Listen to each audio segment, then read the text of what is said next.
Hi, I'm Professor Suneel Maheshwari with Department of Accounting at Indiana University of Pennsylvania.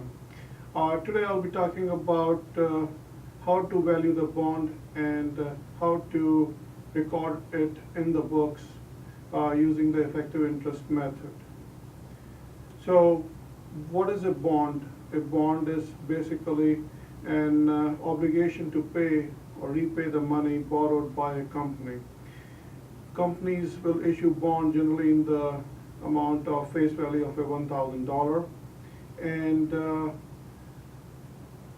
this is also known as the face amount or the par amount or the stated amount, which is due at the maturity. So bond could be for 5 years, 6 years, or 10 years, and the company has to repay that money that company has borrowed from the investors after or at the maturity period. In addition to the face amount of the bond, the company also pays a periodic interest for the use of the money between the issue date and the maturity period. And this rate is called the stated rate or the coupon rate or the nominal rate. So this is the cash that is paid by the company for using the bond. This stated rate is different than the market rate of interest. We'll talk about that in a second. Let's take an example over here. Suppose a bond is issued on January 1, 2016 for $700,000, and it's a 12% bond, and interest is payable $42,000 semi-annually on June 30th and December 31st. The bonds mature in 3 years, and the entire issue was sold through a private placement. So in this case, the master weir is the issuer of the bond. It receives $700,000 cash, so cash is debited, and bonds payable is credited for $700,000. For United, which is the investor, it is an investment in the bonds, and they pay cash, so $700,000 of cash is credited.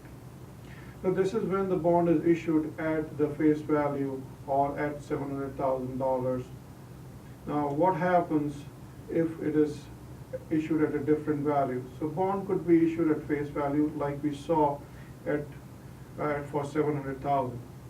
In that case, the stated rate of interest and the market rate or the effective rate of interest is same. However, if you look at the second example where bond is issued at a premium, what does that mean? So in this case, you've got a stated rate of interest at 12%. So you are, as a company, willing to pay 12%, have committed to pay 12% interest on the face value of the bond. However, for a security with a similar risk, the market is paying or expecting about 10% return. So you are paying 2% more than what is expected in the market for a security with a similar risk. Since you're paying, as a company, you're paying 2% more, you can probably get more than the face value of the bond, effectively reducing the interest expense. So in this case, you can issue the bond at a premium, say in this case $735,533, at a discounted at 10%. It'll give you at $735,533 and a premium of $35,000. Or you can issue the bond at a discount. When would you issue a bond at a discount?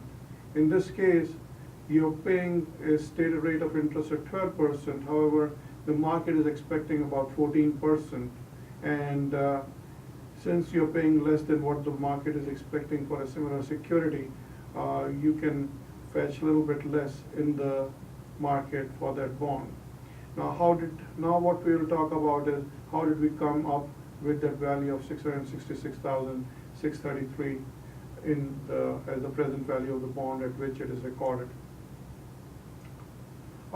In general, the bond ratings are done by S&P and Moody's, and the highest rated bonds are AAA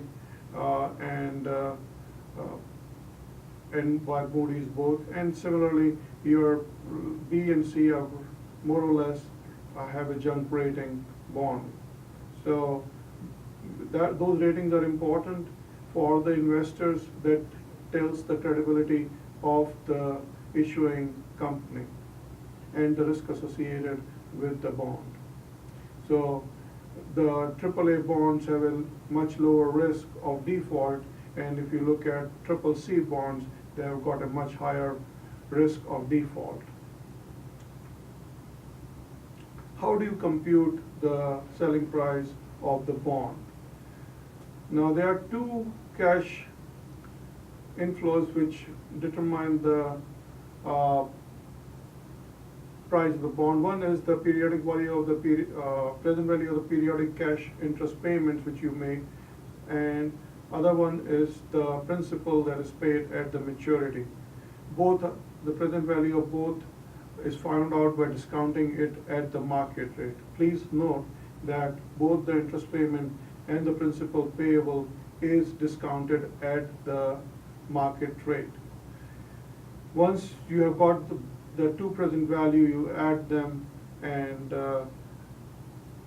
that will give you the bond price at which it is issued. Many times, or generally, the price is quoted in terms of hundreds for the bond. For example, a price quote of 98 means a $1,000 bond will sell for $980 or at a discount of 2%. On the other hand, a bond price of 101 will sell for 1,010 or at a premium of 10%. So let's take an example. On January 1, 2016, Masterwear Industries issued $700,000 of 12% bond. So 12% is the stated rate, coupon rate of the bond that will be used to pay the interest. Interest of $42,000 is payable semi-annually on June 30th and December 31st. The bond matures in 3 years. Since there are semi-annual payment, that is, there are 2 payments every year, so there will be total number of payments will be 6. So we call it number of periods as 6 in this case. And every period, the interest of 6% will be paid. If you apply the same logic to the market rate of 14% interest, in that case, your effective interest rate for every 6-month period is 7%. So when the bonds are discounted, we'll be using 7% discount rate and 6 periods. So 3 times 2 and 14 divided by 2. Then we go to the present value of annuity table for interest, because there are 6 payments. So present value of $1 for 6 periods at 7%.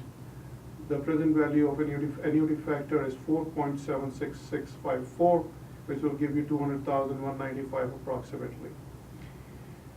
Similarly, the $700,000 is payable after 3 years or after the 6 half-year period, and the present value of $1 at after 6 years at 7% is 0.6634. So once you multiply the two, you will get 466,438, giving you the present value of the bond at $666,633. So in this case, if you see that there are 6 payments of $42,000 each. So on June 30th, December 31st, 2016, June 30th, 2017, and so on. And then at the end of the maturity, there is a one principal lump sum payment of $700,000. So the present value of the annuity, that is $42,000, there are 6 payments, is $200,195, and present value of the single sum of $700,000, which is to be received in future, is $466,438.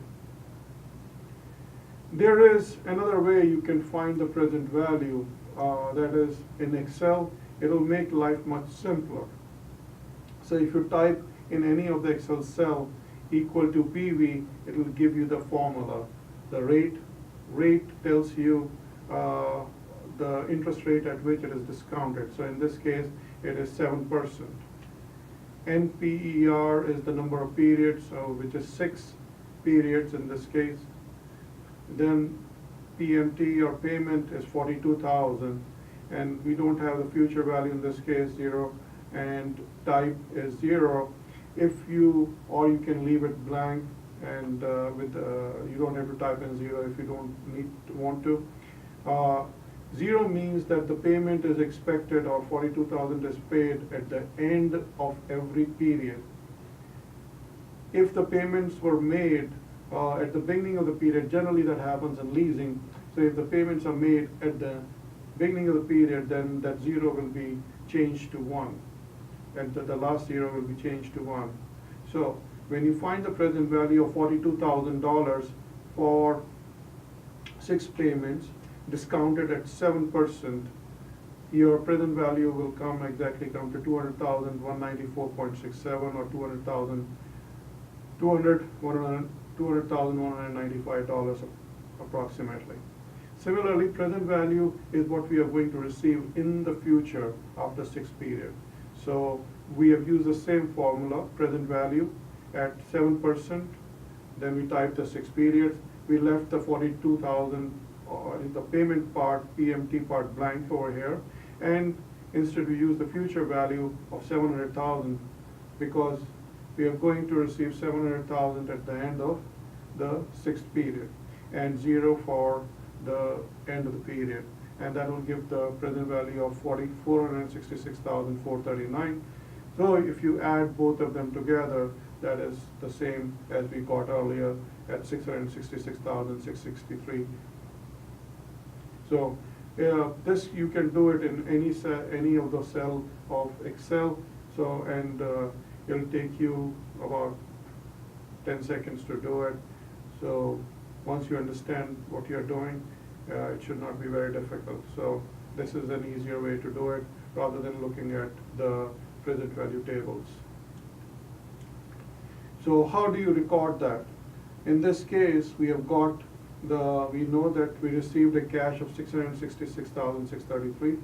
The bonds payable has a face amount of $700,000. The difference between the two of $33,367 is the discount on bonds payable. So cash is debited, discount on bonds payable is debited, which will effectively increase your interest expense later on, and bonds payable is credited for $700,000. For the investor, it is an investment of $700,000, discount at 33, and cash that is paid at 666,633. So that is the entry when the bond is sold at a discount. Now, this $33,000 is basically the discount which will be written off over a period of time. So as far as the effective interest is concerned, as we said, it is at 7% because there are 6 periods, so 7% interest rate, 14 divided by 2. Your outstanding balance of the loan or of the bond was $666,633.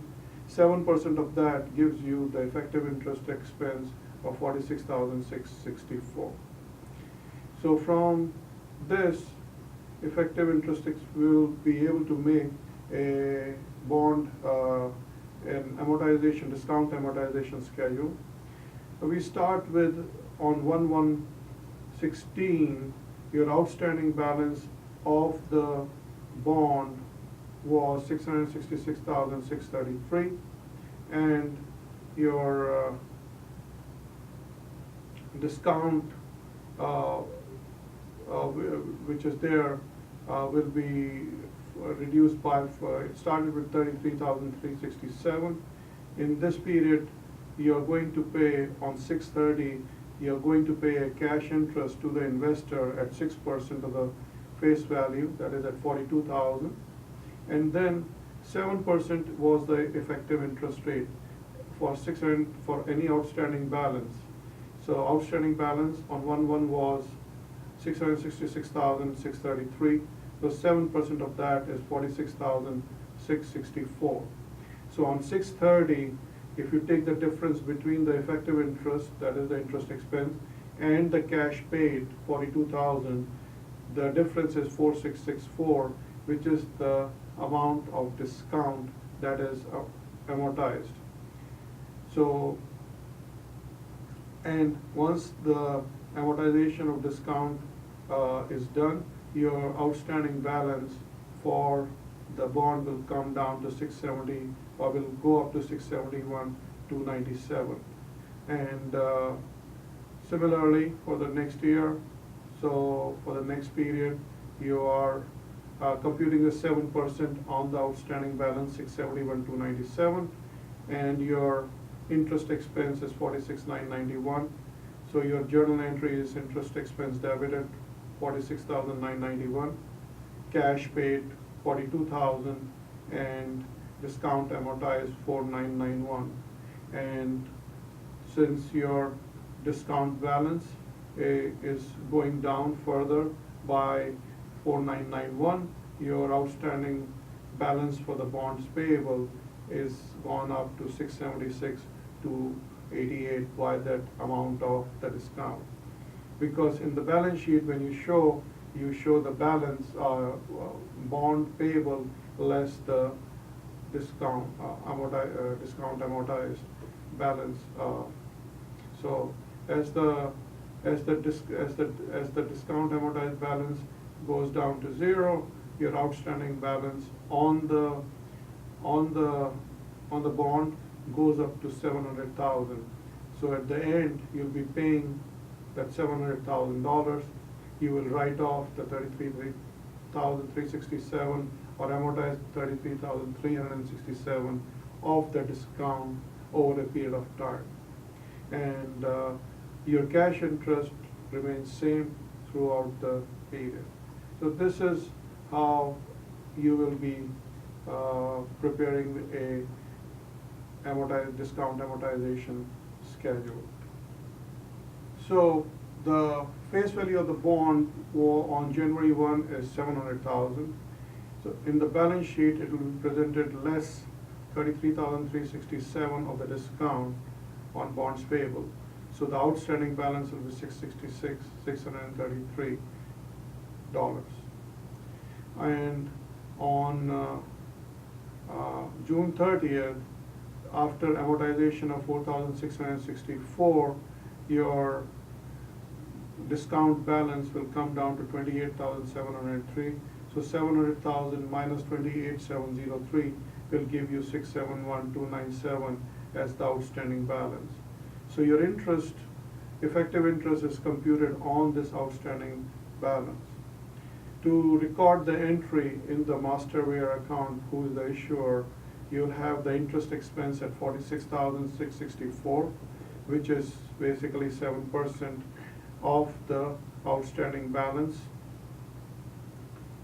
And then discount on bonds payable is 4664, which is the difference between the interest expense and the cash paid for 42,000. And your bonds payable, or stated rate times the face value of the bond, is $42,000. And from the point of view of the investor, you've got the cash of 42,000 and discount at 4664, and your interest revenue, effective interest revenue, is 46,664 that is being recognized. So thank you very much for listening to the presentation. Have a nice day.